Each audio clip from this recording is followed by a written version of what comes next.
Miami, May 3rd, 2026. Who is Kimi? A 19-year-old crosses the line first. It's his third straight win. It's chill. Someone who really trusts on his instinct. Third straight pole.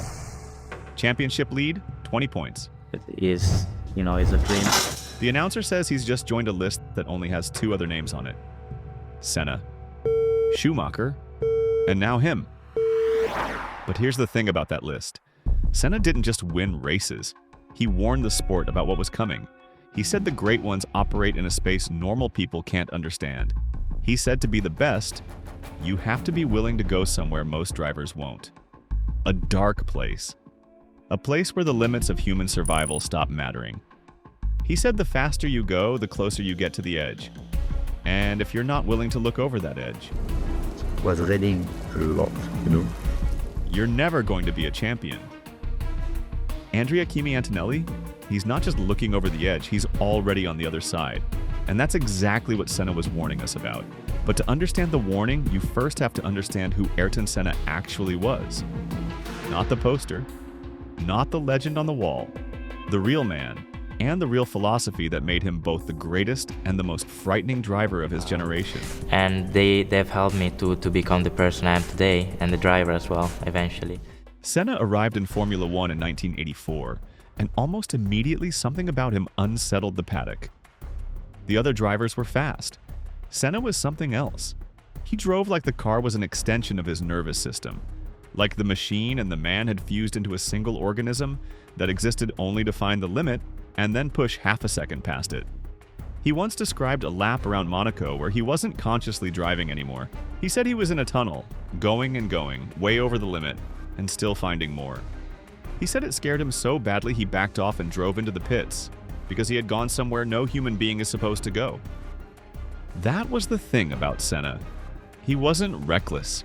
He was worse than reckless, in a way. He was precise. He knew exactly where the edge was, and he chose to live on the wrong side of it, on purpose, lap after lap, because to him that was what racing actually was. Everything else was just driving fast in circles, and he had a philosophy to match. There's a famous piece of footage where Senna is being questioned, almost accused about his aggression, about the way he refused to yield, the way he threw his car into gaps that maybe weren't fully there yet. So at 10 past 2, you should be already in the car. Yeah. Just watch out if you use the scooter. And instead of apologizing, Senna explained himself. He said that by being a racing driver, you are under risk all the time. He said that being a racing driver means racing with other people. And then he delivered the line that has echoed through the sport for 3 decades. He said that if you no longer go for a gap that exists, you are no longer a racing driver.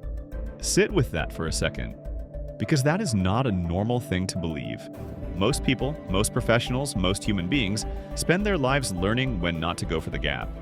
Learning caution, learning that discretion keeps you alive. Senna believed the exact opposite. He believed that the moment you start choosing safety over the gap, you have stopped being the thing you claim to be. You've become a tourist, a points collector, a man driving to survive instead of a man driving to win. That belief made Senna a god. It also arguably killed him, and it wasn't just words. Senna lived that philosophy in front of the whole world in ways that made even his rivals uneasy. At the 1990 Japanese Grand Prix, locked in a championship fight with Prost, Senna was furious that pole position had been placed on the dirty side of the track. He decided that if Prost got ahead into the first corner, he simply would not lift. And he didn't. He drove into the back of Prost at enormous speed and took them both off the circuit, and in doing so, he won the championship. He said later, in his own way, that he had gone for the gap and let the consequences fall where they fell. Some people called it genius. Some people called it something much darker. But nobody could say it wasn't exactly consistent with everything he had ever preached. The gap existed. Senna went for it. That the gap happened to be occupied by another human being in another car was to Senna simply the nature of racing. That's the thing people forget about the beautiful footage. The magic and the menace were never separate. The same instinct that let him find another second at Monaco when there was no second left to find was the instinct that sent him into that corner in Japan refusing to yield. You do not get one without the other. Senna knew it. He said it out loud again and again. He was telling us that the purest form of a racing driver is also the most dangerous form, and that the sport had better decide whether it actually wanted the real thing or just a safe imitation of it. And here's where the warning part comes in, because Senna's teammates and rivals didn't just admire this philosophy. Some of them were terrified of it. Alain Prost, his greatest enemy and sometime teammate, said something chilling about Senna during their bitter rivalry. Prost said that Senna had a problem, that Senna seemed to believe he couldn't kill himself, that his faith somehow made him immune, and that this made him extraordinarily dangerous to everyone else on the track. Because a man who genuinely does not fear the consequence will go for gaps that a sane man would never touch. And when two cars are heading for the same piece of tarmac at 200 miles an hour, and only one of them is willing to lift, the one who lifts loses, and the one who doesn't lift wins. Right up until the day nobody lifts and something breaks. Senna himself knew this. In his final season, he looked at the sport around him and said, almost prophetically, that it was going to be a season with a lot of accidents, and that he'd risk saying they'd be lucky if something really serious didn't happen. He said that at the start of 1994. He was dead by the first weekend of May.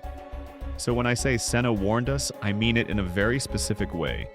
He described a type of driver, the pure one, the one who drives on pure instinct, who feels the car instead of calculating it, who sees a gap and takes it every single time without the little voice of self-preservation whispering in his ear. Senna said that driver is the only real racing driver. And he also showed us with his own life exactly what that purity costs. He warned us that this kind of talent is beautiful and terrifying in equal measure, that it's a gift and a loaded gun, that you cannot have the magic without the danger because they are the same thing wearing two different faces.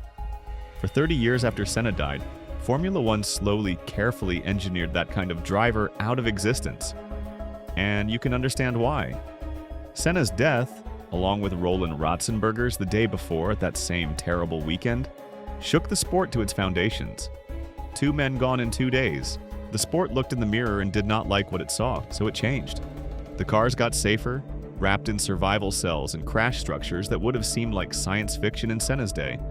The tracks got wider with acres of tarmac runoff where there used to be walls and gravel and grass, so that a mistake that once meant a hospital now often means nothing more than a lost tenth of a second. The penalties got stricter. The whole sport tilted, gently and deliberately, toward management, toward tire strategy and fuel saving and hitting your delta, and bringing the car home in one piece for the constructors' points. This was a good thing. Let's be clear about that. Nobody sane wishes the sport was still killing its heroes. But something quiet was lost in the trade. When the consequences of going for the impossible gap shrank from death to a 5-second penalty, the incentive to be pure, to be reckless in Senna's holy way, shrank with it.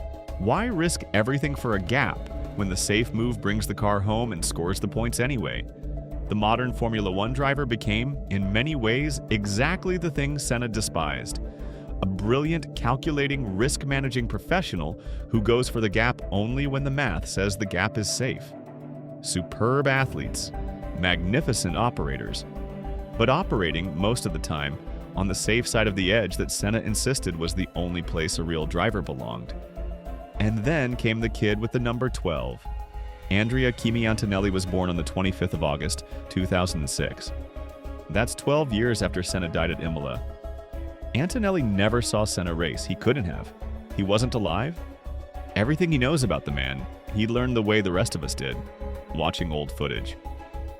But here's what makes Antonelli different from every other young driver who ever said Senna was their hero. He didn't just admire Senna, he studied him like scripture.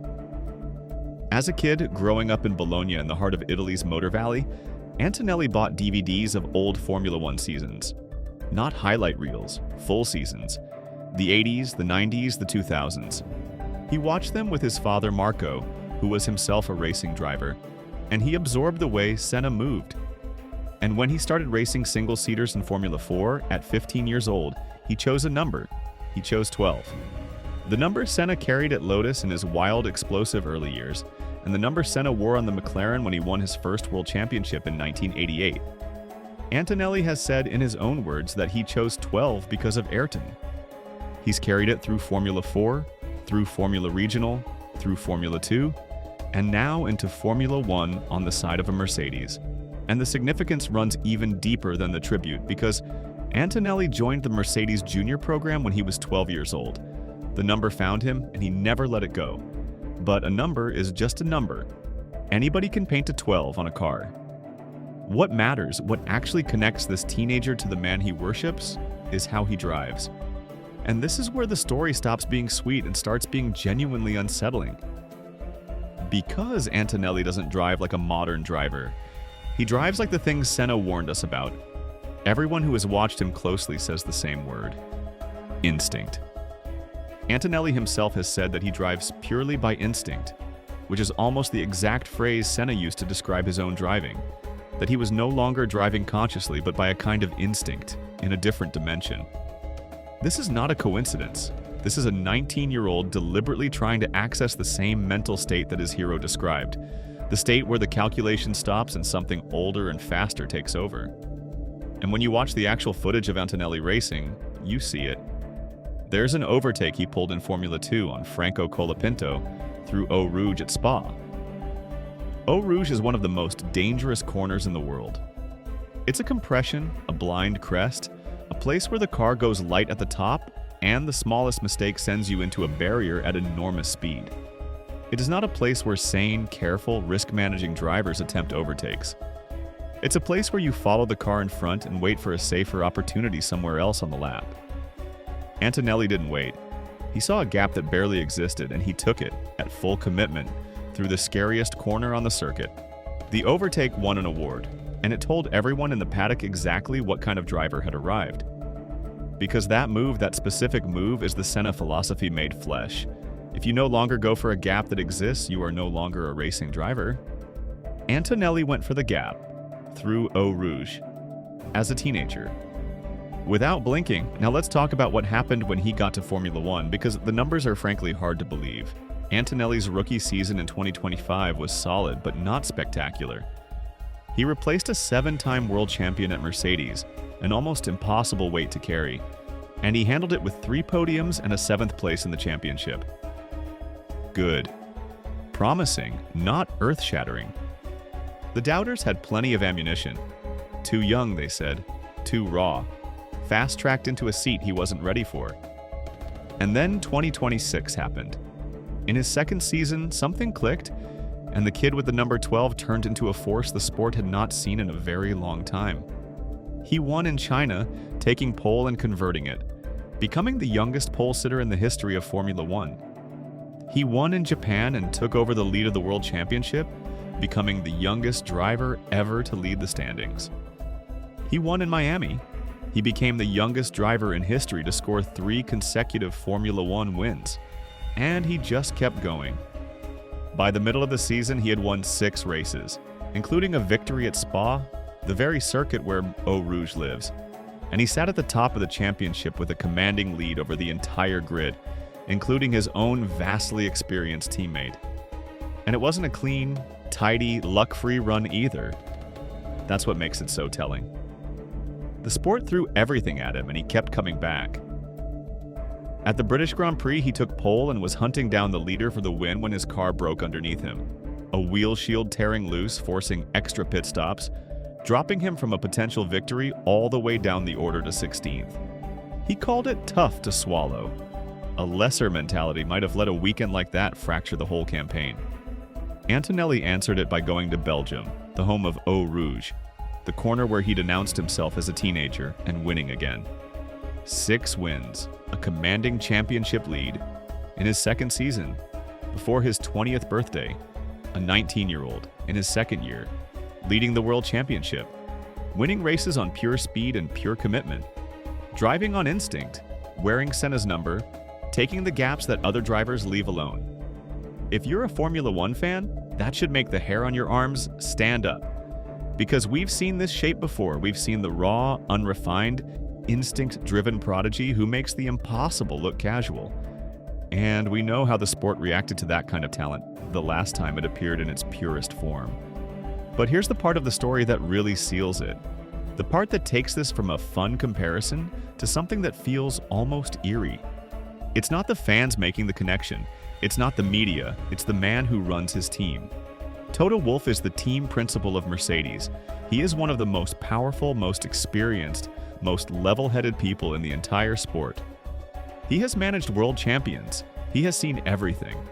And earlier this season, watching his teenage driver win race after race, Wolff was asked about Antonelli's incredible run.